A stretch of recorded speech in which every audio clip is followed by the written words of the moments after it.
Ben ritrovati nello spazio del Friuli Venezia Giulia per questa iniziativa che è a cura della Civica Biblioteca Guarneriana di San Daniele del Friuli. San Daniele famoso non solo per i prosciutti ma anche per la biblioteca guarneriana, perché è una delle più antiche biblioteche civiche in Italia, con i suoi 550 anni di attività e gli oltre 12.000 libri antichi custoditi e conservate. Una istituzione quindi nel cuore del Friuli Venezia Giulia che ha una grossa storia alle spalle, ma che guarda anche al futuro. E guarda al futuro con la nuova teca digitale che mette online la digitalizzazione integrale dei 13 dei suoi più bei manoscritti appunto presenti all'interno di questa biblioteca. Per dare uno sguardo a questo cimelio orgoglio del Friuli Venezia Giulia abbiamo con noi Elisa Nervi, che è la direttrice della biblioteca guarneriana, e Consuelo Zanini, che è vice sindaco e assessore alla cultura del comune di San Daniele, al quale passo la parola. Grazie, buongiorno. Vi ringrazio innanzitutto per essere qui per il nostro incontro e mi sento di ringraziare la Regione Friuli Venezia Giulia per l'opportunità che ha dato al Comune di San Daniele e alla Biblioteca Guarneriana di essere presente in questo stand all'interno del Salone del Libro di Torino. Per noi è una bellissima occasione ed è un vero onore, scritto con la lettera maiuscola, ma non solo l'iniziale, ma tutte le lettere di questa parola ci rendono veramente orgogliosi di essere qua, perché per noi è un'occasione per parlare al pubblico e per promuovere la nostra biblioteca che è molto conosciuta tra gli studiosi, tra gli esperti del settore nel mondo accademico. Ma noi ci teniamo affinché la biblioteca sia conosciuta anche dagli appassionati del libro e non solo dagli studiosi. E il progetto della digitalizzazione è uno strumento che consente la diffusione della biblioteca guarneriana in tutto il mondo, perché tramite lo strumento di internet veramente possiamo arrivare a tutto il mondo. Io non voglio scendere nei dettagli perché questo compete alla direttrice della biblioteca. Voglio solo portarvi la testimonianza di come la comunità di San Daniele sia sempre stata legata alla biblioteca guarneriana e la biblioteca guarneriana abbia appunto costituito nei secoli un orgoglio per la comunità sandanielese. La biblioteca nasce per volere di Guarnerio d'Artegna, che ha lasciato alla comunità il suo patrimonio librario. Guarnerio nel suo testamento ha scritto che tutti devono poter leggere e studiare sui manoscritti che lui aveva raccolto nel corso della sua vita. Ed è questo proprio il punto focale, il punto più importante della biblioteca guarneriana, che è una biblioteca pubblica, è aperta a tutti e noi vogliamo portare avanti questo desiderio di Guarnerio che si è comunque tramandato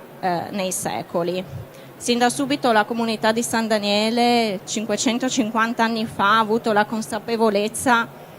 di possedere un patrimonio unico, tant'è che poi il patrimonio si è arricchito successivamente, soprattutto grazie al secondo lascito, che è quello di Giusto Fontanini. E la comunità, consapevole di questa preziosità, aveva innanzitutto deciso di custodire questi volumi nel Duomo di San Michele, vicino all'attuale palazzo della biblioteca guarneriana, e lì era custodito il patrimonio dopo 3 porte blindate, 3 porte le cui chiavi erano possedute da 3 persone diverse, quindi c'era veramente un estremo occhio di riguardo verso questo patrimonio. E un'altra cosa che mi piace, un altro aneddoto, un'altra storia che mi piace raccontare della biblioteca guarneriana e del legame tra la biblioteca e la città di San Daniele è la storia del manoscritto delle opere del Petrarca, che perché è stato acquistato dalla comunità stessa. Perché chi governava allora San Daniele si era accorto di avere alcuni volumi doppi che si ripetevano, che erano proprio i medesimi manoscritti. Quindi hanno venduto uno di questi manoscritti doppi e con il prezzo che ne hanno ricavato, aggiungendo poi altri denari, hanno acquistato un bellissimo manoscritto che raccoglie le opere del Petrarca. E mi piace raccontare questa storia proprio perché è una testimonianza di come la comunità sia sempre stata legata al patrimonio librario e abbia tenuto in grandissima considerazione quello che Guarnerio e successivamente Giusto Fontanini hanno lasciato al comune e alla cittadinanza di San Daniele. E noi nei tempi moderni stiamo cercando di interpretare nel miglior modo possibile questi intendimenti, proprio per valorizzare sempre di più questo patrimonio e, come dicevo prima, aprirlo non solo agli studiosi ma al pubblico, affinché possano conoscere questi tesori che appunto noi siamo orgogliosi di custodire. Io adesso passerei la parola alla direttrice, alla dottoressa Nervi per il suo intervento, poi siamo a vostra disposizione per ulteriori approfondimenti.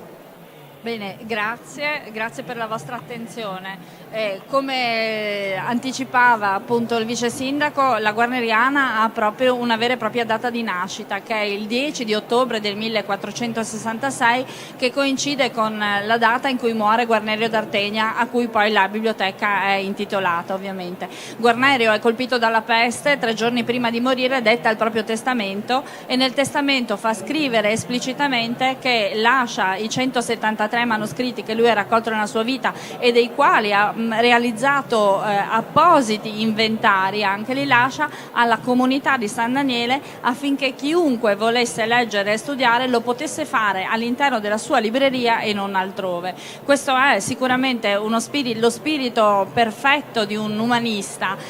Guarnerio infatti nasce agli inizi del 400, ha una formazione che è quella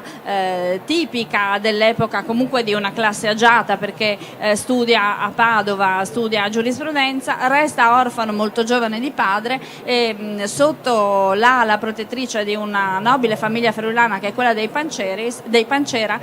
segue a Roma il cardinale Pancera, che era stato anche patriarca di Aquileia. A Roma agli inizi del 400 scopre le opere classiche, quindi scopre assolutamente la riscoperta di Cicerone, Plauto, tutto quello che in quel momento le discipline umanistiche e la cultura umanistica stava via via scoprendo. Questo fa sì che venga letteralmente preso da una passione per i libri e a sua volta in primis diventa copista, cioè lui copia e cerca disperatamente libri e opere che a sua volta copia e studia per sé. Quindi la Guarneriana possiede oggi un patrimonio ricchissimo che, come dicevamo, si è arricchito poi nel tempo di altre donazioni, per cui ha un patrimonio ricco di 600 codici, ci sono 84 incunaboli, più di 700 cinquecentine e fino a 12.000 libri antichi a stampa, ma nei manoscritti possiede una quantità di codici manoscritti che sono quelli che lo stesso Guarnerio ha trascritto per sé, per il proprio studio, che ha annotato studiando. Sono soprattutto opere classiche, e quindi Cicerone, Plauto, come dicevamo, Seneca, e sono poi opere naturalmente religiose, perché in una qualche maniera all'epoca avvicinarsi al mondo della Chiesa era indispensabile per avere questa possibilità. Quindi sicuramente non tanto per vocazione ma quanto per ragioni economiche Guarnerio intraprende poi la carriera ecclesiastica. In questo senso fa una brillante carriera Guarnerio e arriva a diventare nel 1445 vicario del patriarca di Aquileia. C'è da dire che nel frattempo il patriarcato aveva fatto i propri accordi con Venezia, per cui era rimasto la provincia patriarcale dal punto di vista amministrativo si era di gran lunga ridotto, e San Daniele va a collocarsi al centro del residuo feudo patriarcale. Questo permette a Guarnerio di installarsi in San Daniele, in una posizione che è assolutamente di assoluta preeminenza. È vicario del patriarca, quindi è la seconda più importante carica nel patriarcato, ha con sé la cancelleria patriarcale, ha risorse economiche e lì gli scatta in testa la volontà di realizzare una biblioteca, quindi non più raccogliere libri per il proprio piacere, ma raccoglierli pensando di lasciarli poi in eredità, come del resto in altre parti d'Italia stava avvenendo. Ha grandissimi contatti con gli studiosi e con i grammatici, non solo locali ma anche italiani, e alla fine della sua vita nel 1466 lascia appunto questi 173 manoscritti che il noto paleografo Emanuele Casamassima, che è stato anche direttore della Biblioteca Nazionale di Firenze per lunghi anni, ha potuto studiare e che ha definito come il nucleo più coeso e coerente dell'umanesimo italiano, perché Guarnerio raccoglie questo immenso numero per l'epoca in un arco di tempo veramente molto ristretto, 35 anni.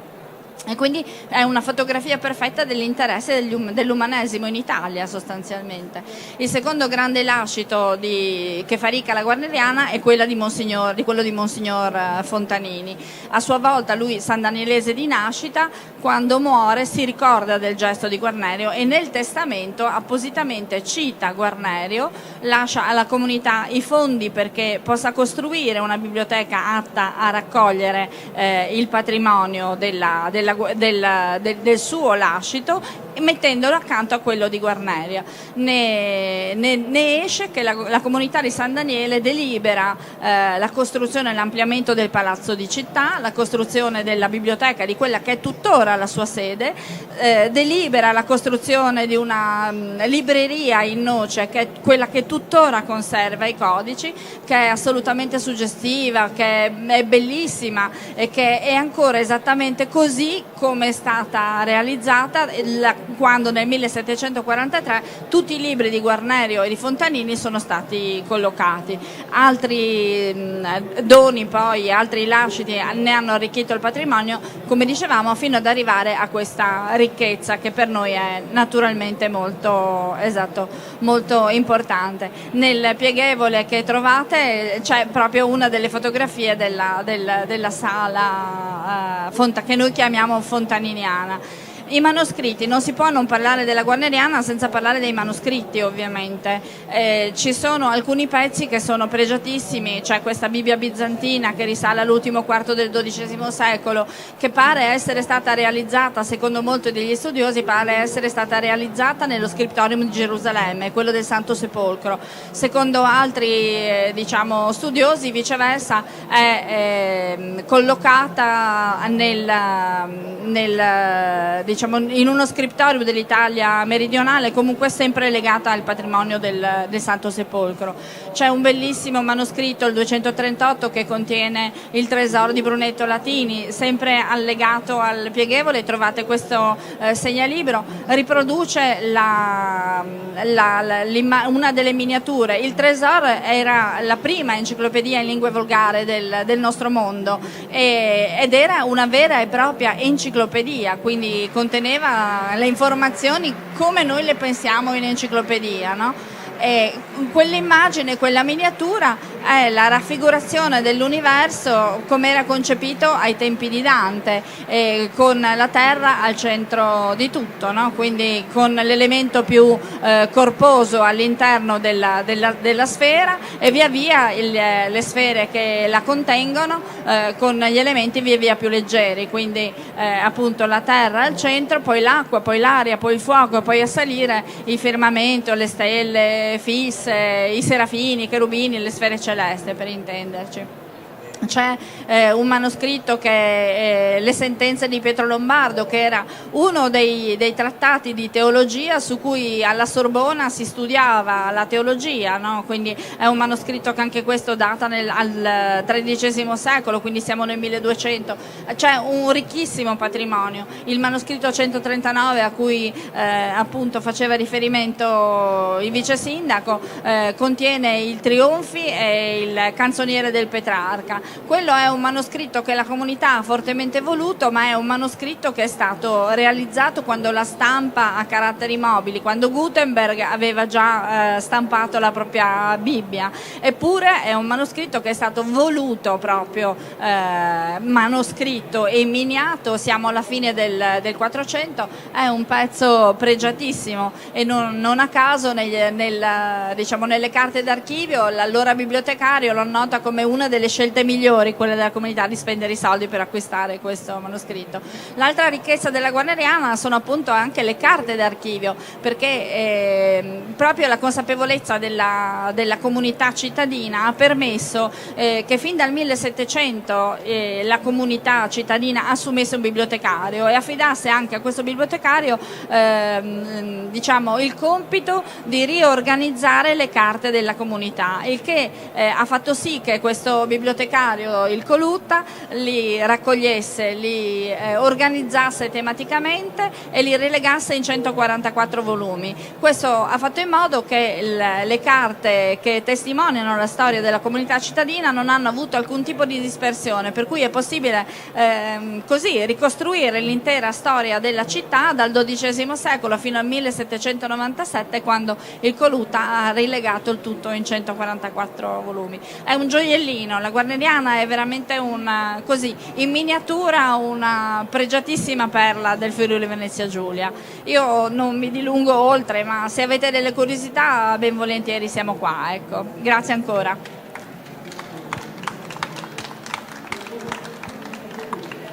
Possiamo aggiungere che anche Napoleone si era accorto che la biblioteca guarneriana ha un patrimonio preziosissimo, perché appunto nel corso dell'occupazione napoleonica i delegati di Napoleone hanno portato via dalla nostra biblioteca alcuni codici che tuttora sono custoditi nella Biblioteca Nazionale di Parigi, e molti codici sono stati anche salvati dal nostro bibliotecario di allora, Colutta, che ha appena citato, dal nipote del Colutta che ha appena citato la direttrice, perché facendo finta di essere pazzo in sostanza è riuscito a nascondere altre preziosità su cui il Monge, il delegato di Napoleone, aveva posato gli occhi. Purtroppo quei codici da allora non sono più rientrati, però ci piace pensare che un pezzo di San Daniele si trova a Parigi, forse nella biblioteca più importante al mondo. Sì, si narra che il bibliotecario di fronte al commissario napoleonico Gaspard Monge, che era stato mandato a vedere che cosa si potesse portare via da San Daniele, abbia fatto un po' lo svanito della serie: ah ma no, ma sono in prestito, ah ma non sono rientrati, ah ma non mi ricordo dove sono stati ricollocati, ah ma non si trovano, e questo abbia così limitato i danni. In realtà obiettivamente sembra che i pezzi che sono andati a Parigi, anzi non sembra, i pezzi che sono andati a Parigi sono 9 manoscritti molto belli, alcuni del quali erano stati realizzati in San Daniele, perché c'è da dire che Guarnerio, oltre ad avere questa disponibilità economica e quindi a cercare manoscritti per la propria biblioteca, aveva addirittura istituito un proprio scriptorium, quindi aveva non solo assunto nel 1445 o 49, insomma in quegli anni lì aveva assunto un bibliotecario perché tenesse in ordine quello che lui già aveva raccolto, ma ha assunto anche uno scrittore, un amanuense, un copista, perché nei codici lui stesso scrive, e questo ci permette di essere così consapevoli di avere una brutta calligrafia, e che lo scriptor è diverso dall'amanuense vero e proprio, per cui lui assume Battista da Cingoli, che è questo amanuense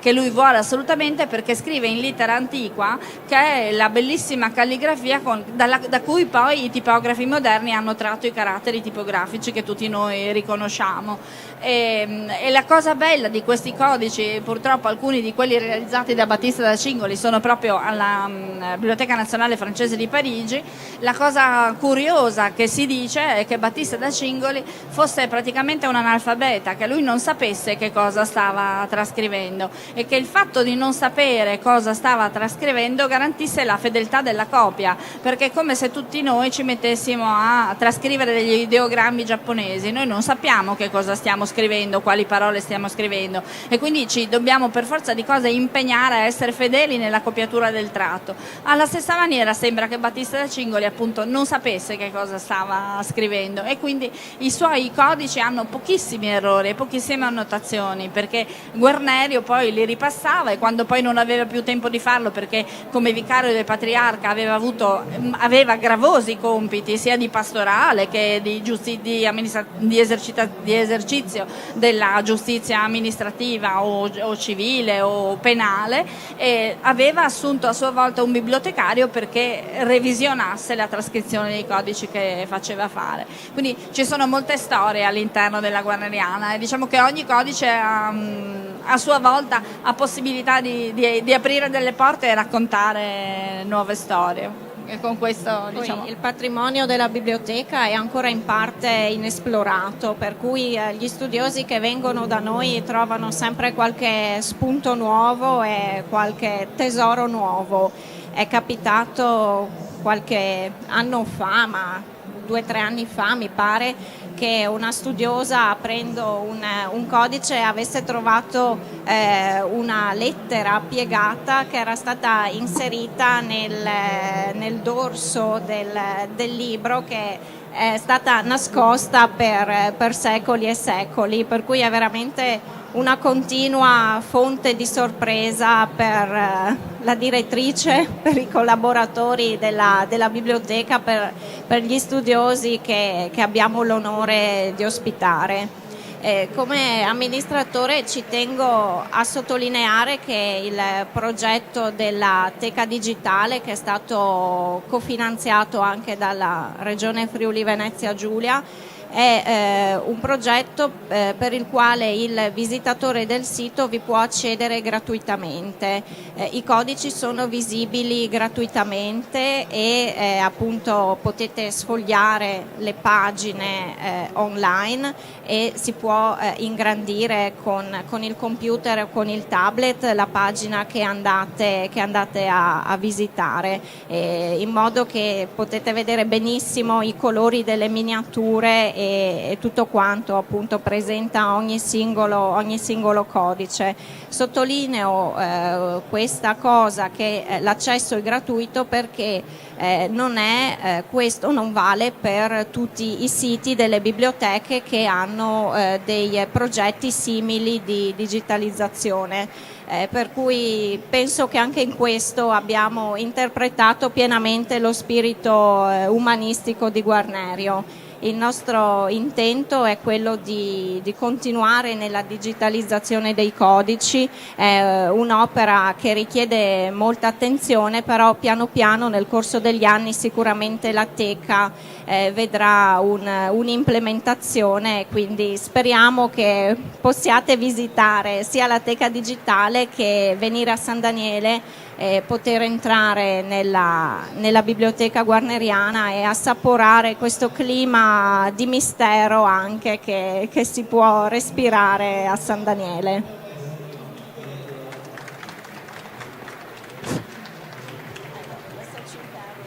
C'è una domanda, quindi per voi. Più che una domanda, una constatazione, no? Mentre le nostre amiche parlavano, leggevo dietro di loro La democrazia della conoscenza, che è un volume che abbiamo presentato come ERPAC qui ieri alle 13:30, dove Giuliano Volpe, in quell'occasione Giuliano Volpe, presidente del Consiglio Superiore dei Beni Culturali del Ministero, faceva notare che del patrimonio culturale italiano solamente il 10% è digitalizzato, e di questo 10% solo il 27% è online. Quindi un ulteriore motivo di compiacimento per il lavoro che avete fatto, che state facendo, perché come ERPAC ci siamo ritrovati pienamente in questo approccio alla democratizzazione della cultura. Complimenti. Grazie. Grazie. Sì, aggiungo soltanto due piccole cose. Dal sito della biblioteca, che è www.guarneriana.it, c'è il link Teca Digitale. Abbiamo pensato proprio in termini di umanesimo XXI secolo, abbiamo pensato di anteporre al visualizzatore dei manoscritti, per ciascun manoscritto, una scheda che riassuma quantomeno brevemente che cos'è contenuto il codice, che cos'è sostanzialmente, proprio perché il nostro intendimento non è solo rapportarci agli studiosi, che sicuramente sono molto contenti della digitalizzazione. A giugno avremo una Summer School di filologia latina medievale, c'è una studiosa che arriva dagli Stati Uniti che è strafelicissima perché ha già potuto vedere il codice online e se lo sta già studiando, però tornerà naturalmente, anzi verrà da noi per vederlo dal vero. Però questo, le schede che precedono appunto il visualizzatore in sé hanno al loro interno dei link che permettono di andare direttamente soprattutto alle miniature, a pagine che contengono alcune miniature particolarmente belle o significative. Questo per permettere anche ai non addetti ai lavori di godere di queste meraviglie, perché sicuramente, tornando a quello che diceva Umberto Alberini, caro amico dell'ERPAC, c'è la volontà assoluta di aprire risorse come queste, che sono state fino ad ora a disposizione di una ristretta fascia, sempre ricordandosi che naturalmente siamo una biblioteca e quindi una biblioteca in questo caso con una sezione molto importante e un obbligo di conservazione che deve essere garantito a tutte le generazioni che verranno, però le opportunità del digitale di oggi ci permettono di aprire al pubblico anche dei non addetti ai lavori. In questo senso, appunto, come ricordava poco fa il vice sindaco, crediamo che Guarnerio possa essere soddisfatto di noi, insomma. Grazie ancora. Grazie quindi a Elisa Nervi, direttrice della biblioteca guarneriana, e Consuelo Zanini, vice sindaco e assessore alla cultura del comune di San Daniele, per averci portato alla scoperta, per chi non la conoscesse ancora, della biblioteca guarneriana di San Daniele del Friuli. Io vi ricordo il prossimo appuntamento sempre nello spazio del Friuli Venezia Giulia alle 14:30 con un'iniziativa a cura di Trieste Contemporanea. A più tardi.